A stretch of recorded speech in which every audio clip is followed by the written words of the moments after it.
संतोषा। हाथ बुझता लाभ संतोषा।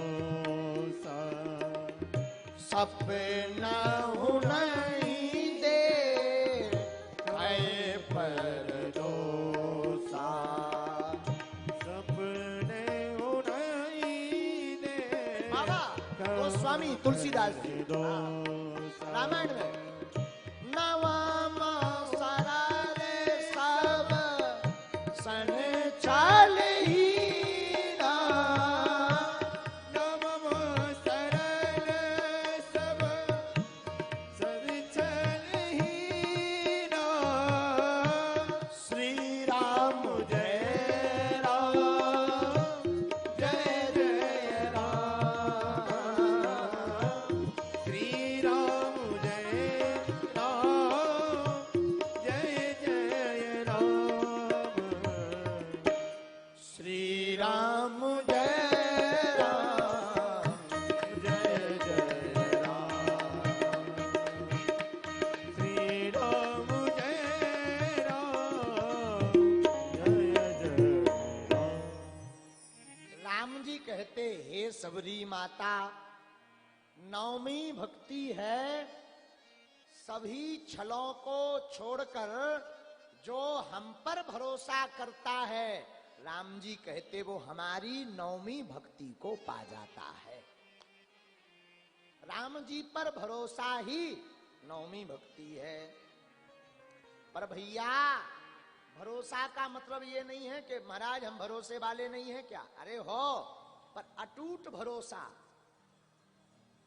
इतना भरोसा जो होगा सो राम जी देख लेंगे। आपको हम भरोसे पर एक कथा सुनाते हैं, फिर कथा आज विराम करेंगे। सब लोग कथा विराम सुनकर के ही जाना। आज कथा विराम है, फिर कभी भगवान चाहेंगे तो आप सबके बीच जब सबरी माता का मंदिर यहां बन जाएगा, जो हमारे मन में संकल्प उठा है, तब फिर से एक आध बार और आएंगे। हाँ, हम चाहते हैं कि अब पूरे भारतवर्ष के वन में रहने वाले वनवासी राम कथा से दूर ना रहें। जब वो राम जी के नजदीक रहे तो राम कथा से कैसे दूर रहें। आहा, राम जी की नवमी भक्ति है दृढ़ भरोसा। उदयपुर में उदयपुर राजस्थान में है, वहां एक पंडित जी हुए श्री देवा पंडा जी। उनका नाम था देवा पंडा, बड़े अच्छे महात्मा।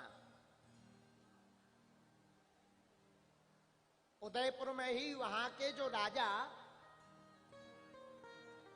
वहां पर रहते थे, उन राजा के पूज्य आराध्य देव का मंदिर था श्री ठाकुर जी का।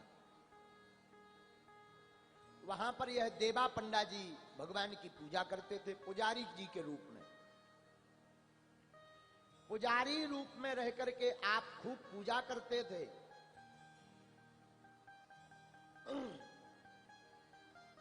राजा का रोज का नियम था, शाम के समय राजपाट पूर्ण किया तो शाम के समय मंदिर आते थे तो पुजारी जी भगवान के गले की माला राजा को निकाल कर पहनाते थे रोज, प्रतिदिन।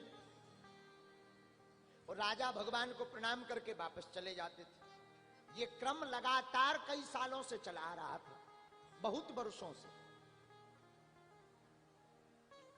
एक बार एक घटना घटी। बोले क्या? शाम ज्यादा हो गई, मंदिर का पट बंद करने का समय हो गया, राजा नहीं आए। खबर ली तो राजा आते भी नहीं दिखाई पड़े। राजा की कोई सूचना भी नहीं आई कि आएंगे या नहीं आएंगे। पट बंद होने का समय था। तो पुजारी जी ने भगवान की आरती की और आरती करके जो है भगवान की जो माला राजा को पहनाते थे वो माला आज राजा आ नहीं रहे तो अपने गले में डाल ली, स्वयं पहन ली। पुजारी जी की उम्र होगी यही कोई 60 साल। ध्यान से सुनना। आहा हा, हम भक्तन के भक्त हमारे। भगवान कहते हम भक्तों के हैं, भक्त हमारे हैं। लेकिन जैसे ही पटबंद किया, पुजारी जी बाहर निकले, तब तक मंत्री भागा भागा आया, हुजूर की जय हो, महाराज आशीर्वाद लेने के लिए पधार रहे हैं। अब चौंक गए पंडित जी, शरीर कांप गया। रोज माला उनको पहनाते थे, आज वो पूछेंगे तो क्या जवाब देंगे, गले में माला देखेंगे तो नाराज हो जाएंगे। अपने गले से माला ली और एक पत्ता लिया, उसमें माला को लपेट कर रख लिया। राजा आए तो राजा ने वही प्रणाम किया। इन्होंने गले में माला डाली तो राजा को संशय तो हो ही गया था कि आज प्रसाद नहीं मिलेगा, लेकिन माला तो मिली, इनको कैसे आभास कि हम आ जाएंगे। तो राजा ने कहा कि पुरोहित जी, ये माला भगवान की ही है। बोले हाँ, क्योंकि राजा प्रतिदिन माला डालते थे तो भगवान का इत्र माला में लग जाता था, और आज पुजारी जी ने पहन ली तो इत्र की खुशबू चली गई, दूसरी खुशबू आने लगी। तो राजा कहते सच सच बताओ, क्या ये वही माला है? पुजारी जी ने कहा बिल्कुल भगवान, ये वही माला है। राजा ने बड़े गौर से देखा तो पुष्पों के बीच में पुजारी जी का एक सफेद बाल लग गया। बोले और तो ठीक है, भगवान की माला है, इत्र नहीं छपा, हमने मान लिया, पर ये भगवान के बाल कब से सफेद हो गए? भगवान के तो काले बाल हैं। पुजारी जी ने झूठ बोल दिया। देखो भाई, एक झूठ दूसरे झूठ को जन्म देता है। बोले महाराज, भगवान के बाल सफेद ही हैं। राजा बड़ा अट्टहास करके हंसा। बोले तुम बड़े धूर्त हो, बहुत झूठ बोलते। भगवान के कल तक बाल काले थे, आज रातों रात सफेद कैसे हो गए? बोले नहीं महाराज, डर के मारे राजा कोई दंड ना दे दे तो और झूठ बोल दिया। महाराज, भगवान के बाल सफेद हैं, झूठ बोल दिया। राजा ने कहा सुनो, कान खोल करके, अगर बाल सुबह भगवान के सफेद नहीं मिले तो आपको मंदिर से तो निष्कासित करेंगे, मृत्यु दंड भी आपको मिलेगा। पुजारी जी ने हाँ मिला दी कि अब जो होगा देखा जाएगा। राजा चले गए। जो कान भरने वाले लोग होते हैं उन्होंने वहां पर सिक्योरिटी बढ़ा दी, कहीं रात ही रात पुजारी जी डेंट पेंट ना कर दे, तो सिक्योरिटी लगा दी ताकि ये पुजारी जी की गर्दन कट जाए। पुजारी जी पूरी रात नहीं सोए। इनका नाम था श्री देवा पंडा जी। पूरी रात आंखों में आंसू। बोले सरकार, गलती तो हो गई, हमने झूठ तो बोल दिया, पर आपके सहारे झूठ बोला। अब चाहो तो अपन बचा लेना दास को, और चाहो तो अब दास को मिटा देना। सरकार, हमको ये दिक्कत नहीं है कि आप राजा हमको मृत्यु दंड देगा। सरकार, हमको दिक्कत केवल एक है कि हम जिंदगी भर के लिए आपकी पूजा से विमुख हो जाएंगे। आंखों में आंसू भर आए। पूरी रात नेत्रों का जल नहीं बंद हुआ, रोते रहे पुजारी जी।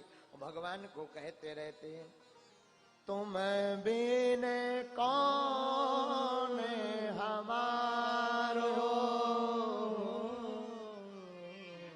तुम बिन कौन हमारो, हमारो, तुम बिन कौन हमारो। हे रघुनाथ जी, हे ठाकुर जी, आपके बिना इस संसार में कौन है हमारा। जो नाथ आज इस दास की लाज नहीं बचाओगे तो आपके भक्तों की वाणी पर कोई भरोसा नहीं करेगा। हमें कोई डर नहीं मरने का। हमें हे ठाकुर जी, हे रघुनाथ जी, हमें डर यही है कि हम भक्त हैं, हमारे गले में माला है, हमने झूठ तो बोल दिया कि भगवान के बाल सफेद हैं। अगर सरकार प्रातः काल बाल सफेद नहीं मिले तो आज के बाद राजा के साथ साथ कोई भी भक्तों पर भरोसा नहीं करेगा। रोने लगे। प्रातः काल हुई, 4 बज गए सुबह के। राजा तैयार होकर आ गया स्नान करके। तमाशा देखने के लिए गांव गांव से लोग आ गए कि पुजारी जी ने झूठ बोल दिया कि भगवान के बाल सफेद हैं, जरा देखते हैं पुजारी जी कितना सत्य बोलते। भीड़ लग गई मंदिर के बाहर, हजारों लोग। ये जमाना बड़ा अजीब है मेरे यारों, ये जमाना बड़ा अजीब है। किसी को बर्बाद करना हो तो लाखों लोग जुड़ आते हैं, किसी को आबाद न करना हो तो एक भी घर से नहीं निकलता है। किसी की बर्बादी देखनी हो तो लाखों लोग तमाशा देखने आ जाते हैं। हजारों लोग आ गए। सुबह के 4 बजे पुजारी जी ने पट के बाहर से सेवा पूजा की, आरती की तैयारी की। पट खोले, आंखों में आंसू, शरीर कांप रहा कि या तो जीवन भर के लिए आज से पूजा बंद हो जाएगी या जीवन भर के लिए हम ठाकुर जी के हो जाएंगे। रोते रोते भगवान की पूजा प्रारंभ की, आरती की, और जैसे ही राम जी के, रघुनाथ जी के, ठाकुर जी के मुख दर्शन के लिए पट को खोला तो बड़ा आश्चर्य, अपने भक्त की रक्षा के लिए ठाकुर जी ने अपने काले बाल सफेद कर लिए।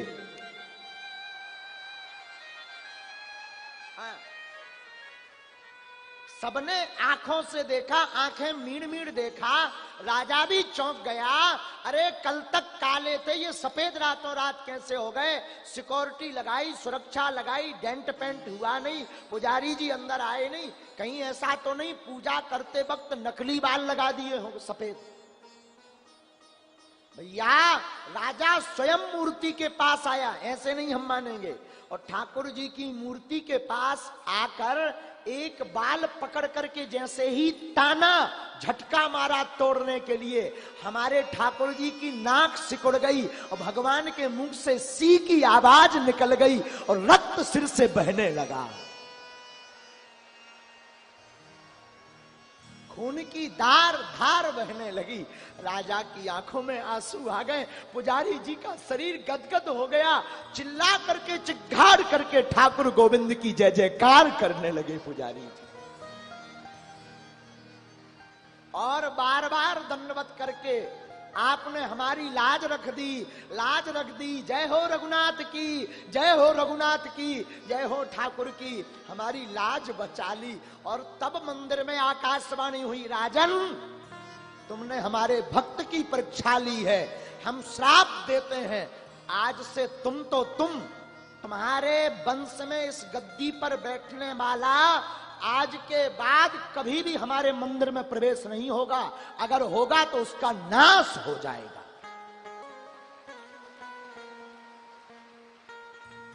भैया रामायण में जो राम जी सबरी माता को नवधा भक्ति बता रहे, नवाम सरल सब सन छल हीना,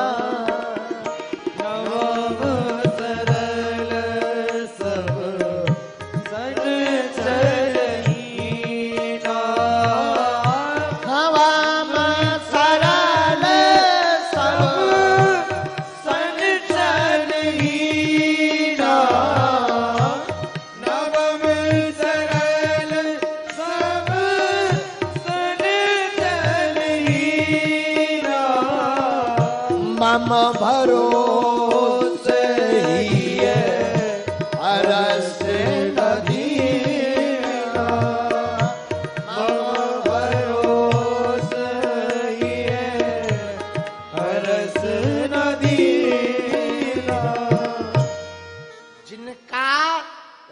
जी पर ऐसा अटूट विश्वास होता है, राम जी अपना नियम तोड़कर उस भक्त की लाज बचाने चले आते हैं।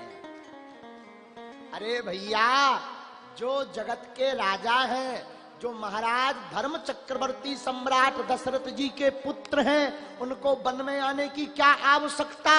वनवासी भक्तों का मान बढ़ाने के लिए ही राम जी वन में आए हुए हैं। वरना आज वनवासियों को कौन मानता? राम जी है रघुवीर, वनवासी है वीर। इन वीरों का मान बढ़ाने के लिए राम जी रघुवीर वन में आए। और आप वनवासियों, हम 3 दिन से बोल रहे हैं, फिर बोल देते हैं, आप अपने आप में गौरवान्वित महसूस करिए। आप उस खानदान के, उस वंश के हैं जिसमें माता सबरी जैसी भक्ति मता हुई, जिनको ज्ञान देने के लिए स्वयं राम जी को आना पड़ा। आप उस खानदान से हैं, अपने आप में गौरव महसूस कीजिए कि जो राम जी बड़े बड़े संतों के भोजन नहीं पाते, वो माता सबरी के झूठे बेर को प्रेम पूर्वक पाते हैं। आहा, नवम सरल सब सन छलहीना, मम भरोसे राम जी 9 भक्तियों को बताते हैं सबरी माता को। सबरी माता से राम जी पता पूछते हैं, जानकी जी कहाँ मिलेंगी? अरे आप आगे जाकर के एक काम करो, सुग्रीव जी से मित्रता करो, वहां तुम्हारी मुलाकात हनुमान जी से होगी। बुरा मत मानिए, राम जी को हनुमान जी से मिलवाने का श्रेय सबरी माता को जाता है रामायण में। हाँ, माता सबरी ने पता बताया, तब राम जी ऋष्यमूक पर्वत निराया। तब राम जी ऋष्यमूक पर्वत गए और ऋष्यमूक पर्वत जाकर सुग्रीव से मित्रता की, मैत्री की। और यहां पर एक बहुत बढ़िया भक्त मिले राम जी को पहले ही। अतुलित बलधामम है मुसैला विदेहम, तनुज वन कृषाणु ज्ञानी नामाग्रगण्यम, सकल गुण निधानम वानराणामुधीसम, रघुपति प्रिय भक्तम वात जातम नमामि। अनंत बलवंत हनुमंत लाल जी महाराज की जय। राम जी को मिलवाने, हनुमान जी को मिलवाने का श्रेय सबरी माता को है, क्योंकि सबरी माता ने ही कहा आप ऋष्यमूक पर्वत जाइए, वहां पर सुग्रीव जी से मित्रता कीजिए, वो आपकी धर्म पत्नी के खोजने में सहायता करेंगे। तब हनुमान जी आगे, तब राम जी आगे बढ़े, और राम जी आगे बढ़े तो राम जी को हनुमान जी मिल गए। हनुमान जी कौन? तुम मम प्रिय भरतहि सम भाई, तुम मम प्रिय भरतहि सम भाई, श्री राम जय राम जय जय राम, श्री राम जय राम जय जय राम। तुम मम प्रिय भरतहि सम भाई, तुम मम प्रिय भरतहि सम भाई, श्री राम जय राम जय जय राम, श्री राम जय राम जय जय राम। बोलो श्री राम जय राम जय जय राम, श्री राम जय राम जय जय राम, श्री राम जय राम जय जय राम, श्री राम जय राम जय जय राम। माता सबरी ने ही हनुमान जी का पता बतलाया। इसका अर्थ क्या हुआ? एक भक्त में इतनी ताकत होती है कि झूठे बेर भी खिला सकता, राम जी को बुला भी सकता, हनुमान जी का पता भी बता सकता है। एक भक्त की ताकत है सबरी माता की। राम जी को 14 वर्ष वनवास के लिए वन में राम जी सबरी माता का पता ढूंढते हैं। बन में फिरे रघुराई, संग उनके लक्ष्मण भाई, सबरी का मार्ग पूछे,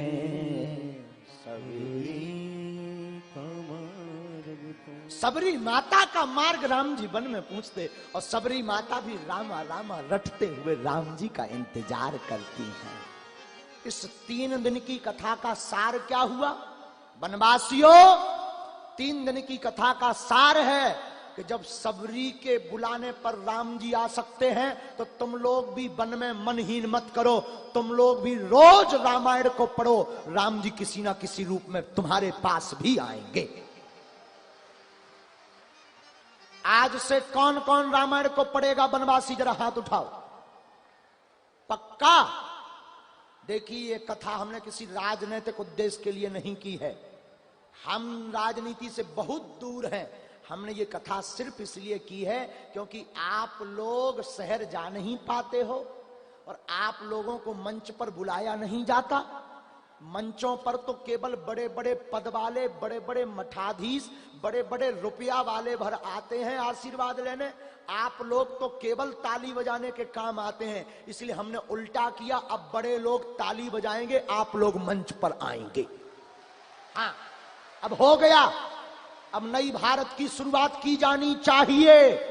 अब नई भारत की शुरुआत की जानी चाहिए। भारत के संतों, वन वन में जाकर के अब कथा सुनानी चाहिए। हाँ। क्योंकि राम कथा का असली श्रोता कोई है तो वो वनवासी है। शहर वाले तो सब सेल्फी वाले होते हैं, फोटो खिंचवाने वाले होते हैं। इनकी फोटो ना खिंचे मोह मंगोरा सो फूल यार। हाँ, अगर इनको मंच पे ना बुलाओ तो ये तुरंत कहते अरे वो तो पाखंडी है, ठटरी के बड़े न कटा धूम के तू, थोड़ी ठटरी। हाँ, अगर उनको ना बुलाए तो कहते कि अरे अरे वो तो ऐसा ही है, वो तो आदर सम्मान करके नहीं जानते हैं। और सच बताएं, मंच में अक्सर सिर्फ पैसा वाले चढ़ पाते हैं, गरीब लाचार तो बेचारा पीछे ताली बजाता रहता। लेकिन हमने उल्टा किया है, अब ताली बजाएंगे बड़े लोग, मंच पर चढ़ेंगे अब वनवासी लोग। और आप लोग हमारा सहयोग कीजिए। आज यहां की कथा तो पूरी हो गई, हम जब तक जिएंगे, अभी उतना रुपया नहीं है, गरीब आदमी है अपन, अभी तो जितना कमाया था इसी कथा में हमने खर्च कर दिया है। अब फिर जोड़ेंगे, अगली कथा 1.5-2 माह के अंदर फिर से सिवनी या मंडला में करेंगे, जंगल में। हाँ, और आज आज आज आज आज जो है, हम आपके एक नेताजी भी आए, केंद्रीय मंत्री, इस्पात मंत्री, हम तो पहली बार बात किए हैं, श्री फग्गन, क्या क्या नाम, तेरा नाम बताइए, कुलस्ते जी। आप आज कथा में पधारे, हमारा आशीर्वाद है, और आप सिवनी और मंडला के खर्चा करने की तैयारी करिए। हाँ,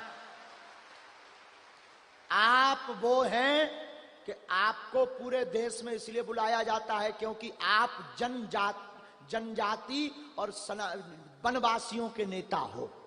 अब हम चाहते हैं कि आप जनजाति और वनवासी के साथ साथ सनातनियों के नेता बन जाओ।